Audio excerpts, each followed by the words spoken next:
জয়গুরু। পরম প্রেমময় পরম দয়ালের চরণে শত সহস্র কোটি আভূমি প্রণাম জানাই। আপনাদের প্রতি প্রত্যেককে আন্তরিক আনন্দিত জয়গুরু জানাই। আজকের আলোচনা করব আমরা ইষ্টকে ভালোবাসবো কিভাবে, পুজোই বা করব কিভাবে, ইষ্টকে পুজো করার বা কোনো দেবতাকে পুজো করার উদ্দেশ্য কি, এতে আমাদের কি লাভ হয়, এই নিয়েই আজকের আলোচনা প্রসঙ্গের পঞ্চম খণ্ড থেকে কিছু অংশ আলোচনা করছি। অজিত দত্তদা একদিন শ্রী শ্রী ঠাকুরকে জিজ্ঞাসা করছেন, মানুষ কাউকে না কাউকে তো ভালোবাসেই, কিন্তু তাতে তো তার কষ্ট ঘোচে না। শ্রী শ্রী ঠাকুর তখন বললেন, সেই জন্যই ইষ্টকে ভালোবাসতে হয় মন প্রাণ দিয়ে। ইষ্ট মানে মূর্ত মঙ্গল। He is a man of solved complex. তিনি সমাহিত বৃত্তি। তাকে ভালোবাসায় আমাদের কমপ্লেক্স বা বৃত্তিগুলিও সলিউশন বা সমাধানের পথে চলে। তাহলে জীবনে আমরা সবচেয়ে বেশি কাকে ভালোবাসবো? জীবনে আমরা সবচেয়ে বেশি ভালোবাসবো ইষ্টকে। শ্রী শ্রী ঠাকুরের একটি বাণী আছে, ইষ্টের থেকেও থাকলে আপন, ছিন্ন ভিন্ন তার জীবন। তাই ইষ্টকে ভালোবাসতে হয় সর্বাগ্রে, তাকে মন প্রাণ দিয়ে ভালোবাসতে হয়। ইষ্ট মানে কি? মূর্ত মঙ্গল।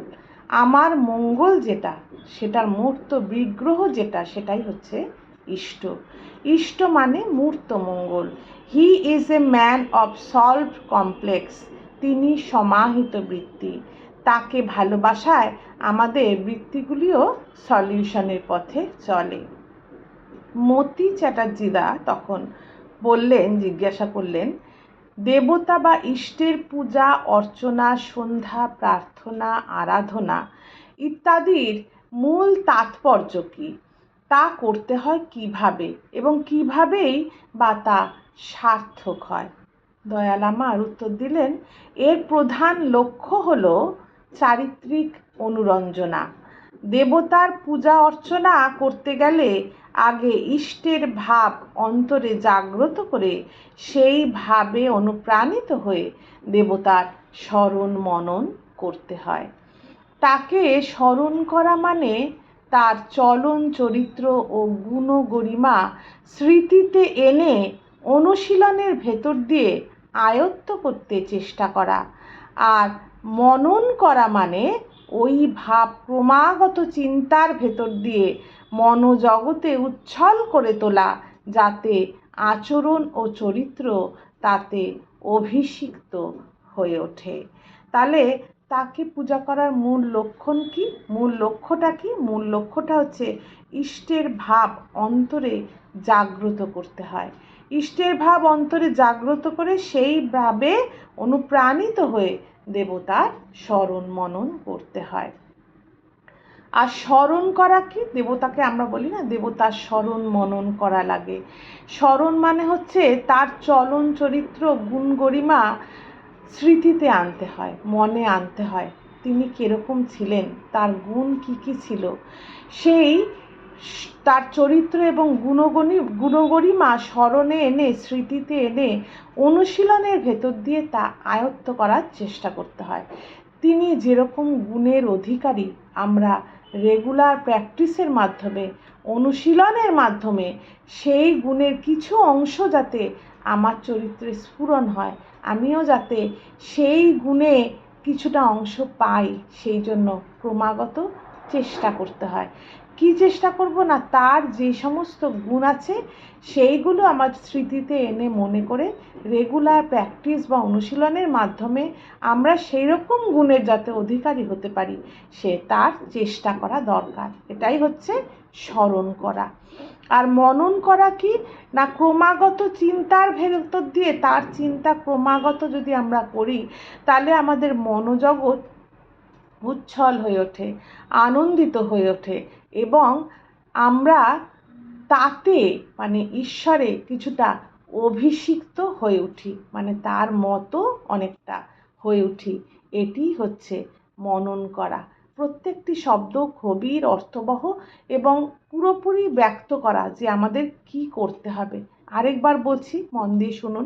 তাকে স্মরণ করা মানে তার চলন, চরিত্র, গুণ, গরিমা স্মৃতিতে এনে অনুশীলনের ভেতর দিয়ে আয়ত্ত করতে চেষ্টা করা। মনন করা মানে ওই ভাব ক্রমাগত চিন্তার ভেতর দিয়ে মনোজগতে উচ্ছল করে তোলা, যাতে আচরণ ও চরিত্র তাতে অভিষিক্ত হয়ে ওঠে। আমার আচরণ ও চরিত্র তাতে মানে ইষ্টে অভিষিক্ত হয়ে ওঠে। ওই ভাব অন্তরে এমনভাবে প্রদীপ্ত হয়ে ওঠা চাই যে প্রত্যেকটি চলনের ভেতর তার ছাপ পড়ে এবং তার প্রভাবে যা কিছু ভাবা, বলা, করা, চলা, বোধ ও জানা, এক কথায় সমগ্র ব্যক্তিত্বই ওইভাবে বিনায়িত হয়ে ওঠে। তাহলে তাকে ভালোবাসলে, তার পূজা অর্চনা করলে আমাদের কি হয়ে উঠবে? আমাদের সমগ্র ব্যক্তিত্বটাই তার ভাবে বিনায়িত হয়ে উঠবে।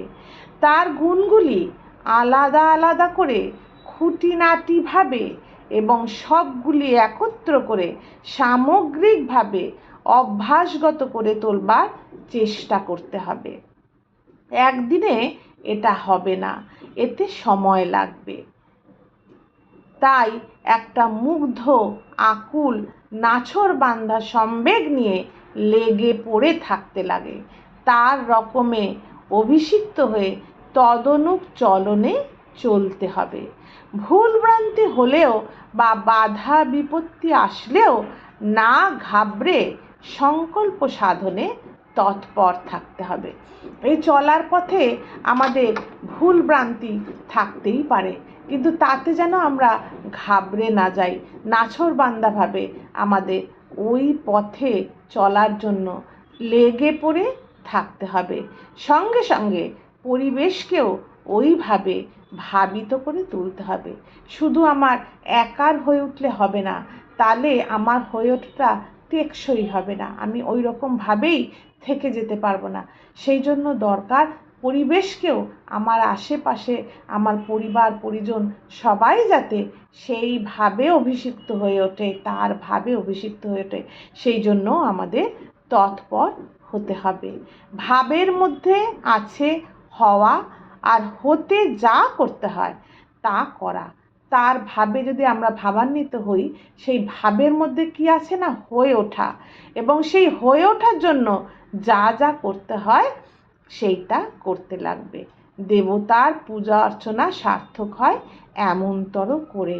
এরমভাবে চললেই দেবতার পূজা অর্চনা সার্থক হয়ে ওঠে।